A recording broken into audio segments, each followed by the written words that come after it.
Kviečiu kolegę iš Danijos, Hen Klinto, I'm sorry for the pronunciation, kuri yra vizionierė, strategė ir pokyčių lyderė, turinti daugiau nei 20 metų patirtį, skatinant transformaciją tarp sektorių ir valstybių. Šiandien ji eina Power to X plėtros vadovės pareigas Abenra savivaldybėje Pietų Danijoje ir skatina žaliąjį augimą viename ambicingiausių Europos žaliosios transformacijos centrų. It's important to talk not only about what's happening in our own environment, but also to hear the experiences of other countries and neighbors. In this presentation, we will hear about Denmark's experience in implementing renewable energy projects. So I would like to invite you, Ms. Hanne. Ms. Hanne is a visionary, a strategist, and a change leader with more than 20 years of experience in driving transformation across sectors and countries. So, aplaudismentai. Pasitikime. Oh yeah, that's all right. You can have clicker. Yes, clicker, and you can have any. Hello. I seem to have all the machines here. What you see here behind me is, of course, not a wind farm. And it is not a solar farm. It is what's come after. It is a Power-to-X plant, and it is the largest in the world, albeit in the large scheme of things, it's not very big. It is currently serving one container ship for their annual supply, and also supplying e-methanol to the plastics industry. And what I want to tell you is another path to implementing green energy. I was following the discussion. My Lithuanian is not very good, but there was excellent translation. And what I can understand is that you have implemented a lot of green energy, and now citizens can't understand why you need more. And this might offer a perspective on that. Here's another picture of me. And I don't always start my presentations by showing lots about me, but the very fact that I'm working for Augimo municipality shows some of the vision that this municipality has. They basically came up with this role to hire somebody commercial who could work with investors, who could drive the green transition for them, and who could bind together this new sector with the existing. And that is the important part. Augimo municipality, just to put it in perspective, is rather a large municipality in Danish terms, but it is still a small municipality in terms of numbers. Only 59,000 citizens share 940 square kilometers, and we have access to about 26,000 jobs. It is not a lot, and that is because we're largely agricultural. Because we're agricultural, we're also very well suited for implementing green energy, because we have the areas. What you can see on the map behind me is the infrastructure that we have, which is also really quite heavy. The area you see in red is all agricultural, completely flat land. Very, very good for solar parks or hybrid parks, which is what we're implementing now. But we also have 68% agricultural land. And that means that not only do we have a lot of emissions to reduce, agriculture accounts for 64%. They also emit a lot of nitrate into our waterways. So as that, you can see we have quite a lot of challenges to solve, and that is why the City Council decided to go into the green transition, build a new sector, but also with that sector solve a lot of problems. The main challenges for rural municipalities like ours is, of course, that we have an environmental impact of of the agriculture that we are home to. So we need to reduce CO2 emissions, and we need to mitigate the dead fjords that we have. All our waterways full of nitrate means no life, no fish, nowhere to bathe. We also have rural flight, so it means that today it's not as attractive to live in the countryside and follow your parents. It's not necessarily attractive to be in agriculture. Agriculture today is very industrialized, and you don't need as many hands as you did before. So the young people go to the big cities and they don't return, and that means our population is growing in age with not enough hands to look after them. So we need to fix that as well. And then you could say that agriculture is at capacity. That means that we can't really have more agriculture. We can't build on that. So how do we build our future? How do we future-proof our municipality and ensure that we still have an economy tomorrow, that we still have citizens, and that we can go on?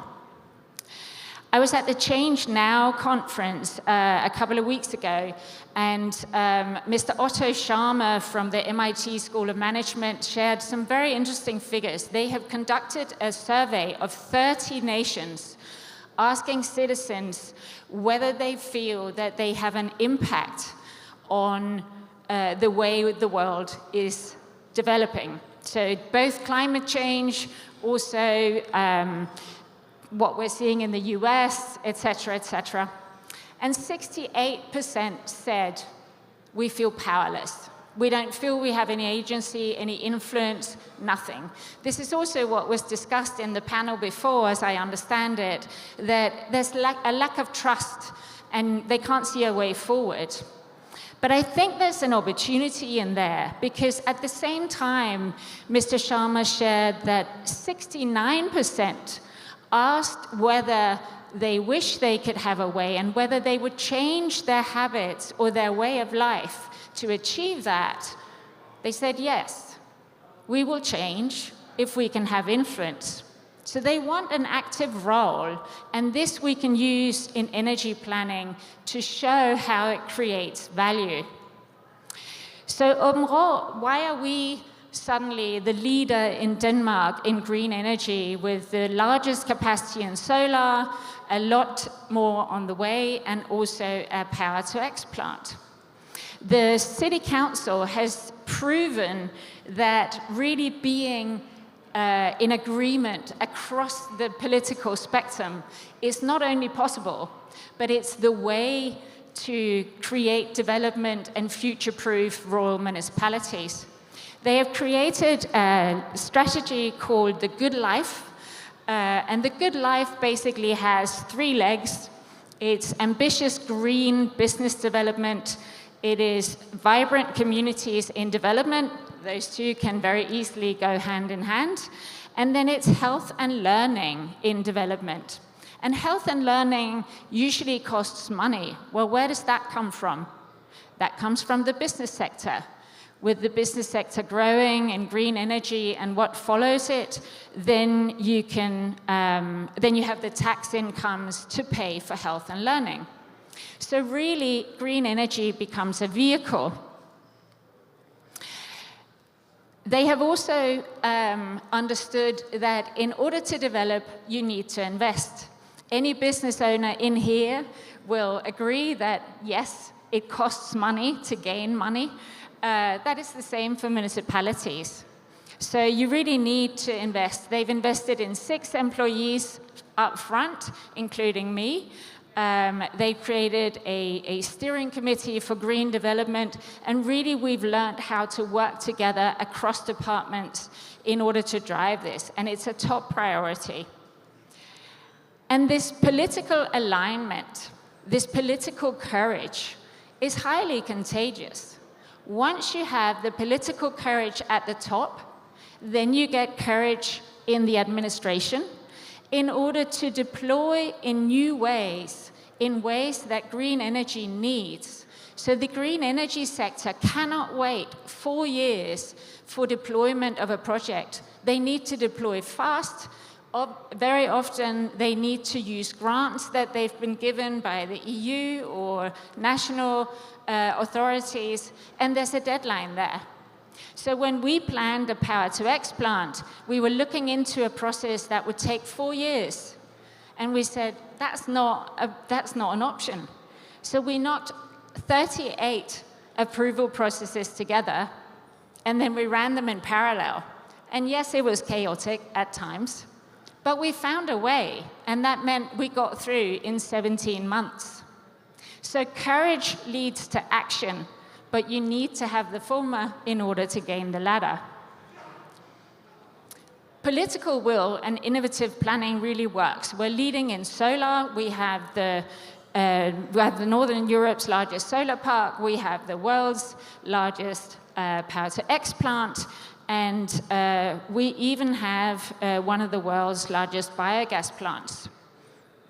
So today we have a full green energy value chain, right from the sun and the wind to bunkering of e-fuels on our port, to usage in one of Denmark's largest shipping companies, and in plastics. When you next buy Legos for your kids, it may have been made from solar energy, because we plan in value chains, because we want the end value that our citizens can understand. So this clear direction really ensures that we get clear local results. Number one, we get district heating. Where do we get that? We get it from Power-to-X because it's not a perfectly efficient technology. So Power-to-X, about 30% of the solar energy or wind energy going into a Power-to-X plant will come out as heat. And this is quite a good quality heat. So we can use it for district heating, and we can use it as process heat, both in food growing, in food production, and in materials production. That's the derived industries that we're looking into planning now. This is a greenhouse. It's 20 hectares, and we are looking into planning a 50-hectare greenhouse. Then we get circular water utilities, and this is one of the really high benefits of planning like this in full energy value chains. We talked about they talked about in the panel before that now we have a need for energy security. We need green e-fuels. We're running out of SAF, of aviation fuel, so we can't fly anymore. Well, that's what you can produce with Power-to-X, but in order to do that, you need a lot of water. Water and power is what creates hydrogen that you can then refine into e-fuels. Where's it going to come from? Well, we create it from wastewater. So basically, we get to use all of our wastewater in the entire municipality for energy. Then we can collect all the nitrate or the CO2 and create biochar with pyrolysis. And that means that we get to clean up our environment, we no longer emit the nitrate into our waterways, and we get a new resource, biochar, which actually improves the soil. We get technical expansion as well. It's another benefit. It's both a blessing and a curse. When you have the largest transformer station in Denmark, it's also a vulnerability. So then there are other things that we need to develop. But all in all, what we're building is industrial growth in a symbiosis where everything is synergetic and where we upcycle waste streams. We call it Områ Circular, and we've just launched this strategy for this circular and sector-integrated industry hub. And funnily enough, it was done by a unanimous city council again, despite the fact that we have seen a lot of what the panel was discussing with misinformation, disinformation, Trump-like propaganda. One of our politicians, the leader of one party on sort of one side of the political spectrum, created videos against my role, against the Power-to-X plant during the elections last year. When I presented this strategy, they had had a chance to read it before.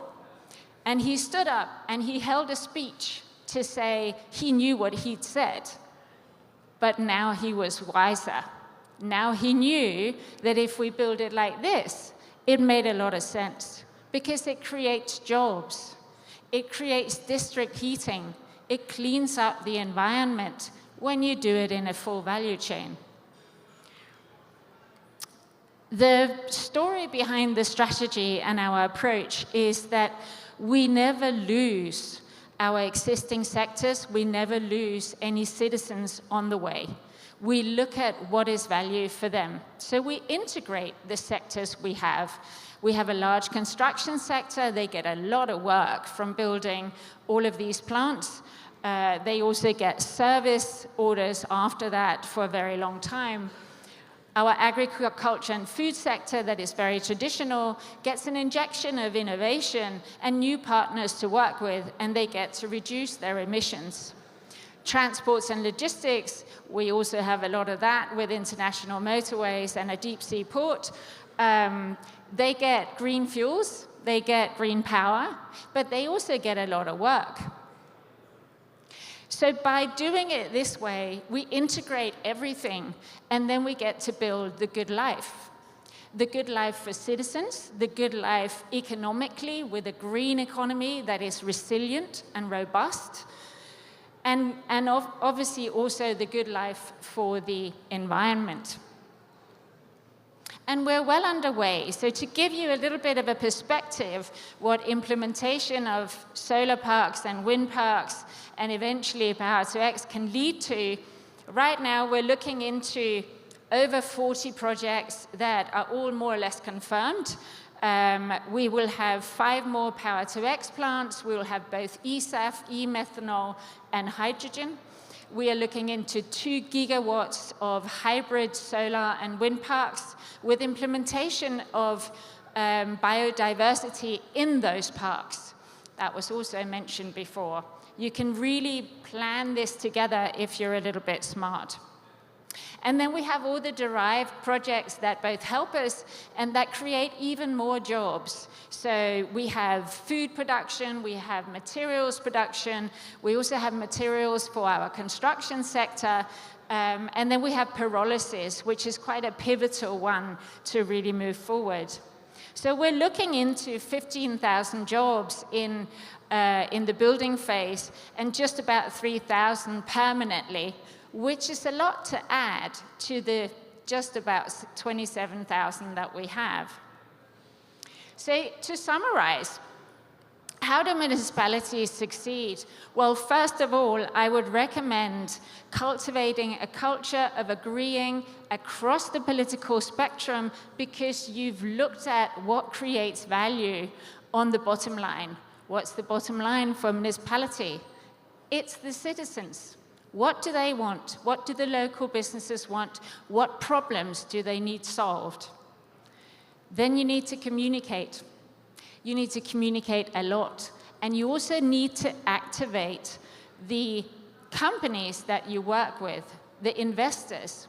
We usually send them out very, very early on to speak with the local councils and go, what can we offer you? What do you actually want to develop in your local village, in your local community? And then they can come to an agreement before it ever even comes to a hearing. But you need to repeat the message a lot because it is lost often in misinformation.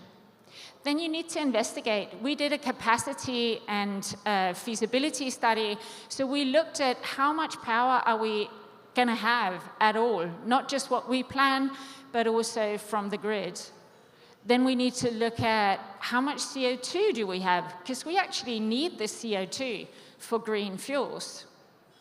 So we did that whole analysis, and now we know. So when somebody asks, we can say, look, we can point to the data. We have them. That's a very strong tool. And then you need to integrate.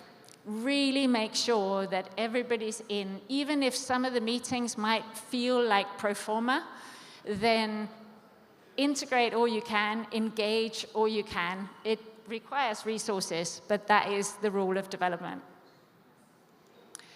Incidentally, what we're doing to future-proof our municipalities is exactly the same that green energy companies are asked to do.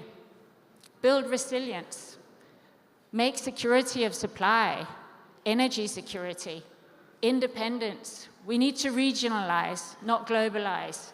We need competitiveness. Literally the same recipe as what I just mentioned. So the trick is to find common ground with both the developers and the citizens, and then off you go. Thank you. Thank you very much. One quick question, Ms. one quick question, if I can. We have here representatives from Lithuanian municipalities. So if you had a piece of advice for those representatives for Lithuanian municipalities, what could you say? I would say look at the full value chain for your municipality. Don't just look at one closed-off energy project, or don't just look at, we've already implemented 4 energy parks, why do we need more? Get the rest of the value chain. Get a data center. Get power to X. Use your CO2 to create green fuels. Then all of a sudden, you have a lot of values to offer for your local community. Well, thank you very much. We would like to say a big tak for you, Ms. Anne, and a very big tak for the Danish Embassy for long-term cooperation. It's always nice to remember that Lithuanian Energy Agency was established based on the example of the Danish Energy Agency. Thank you very much for your presentation. Please, a round of applause.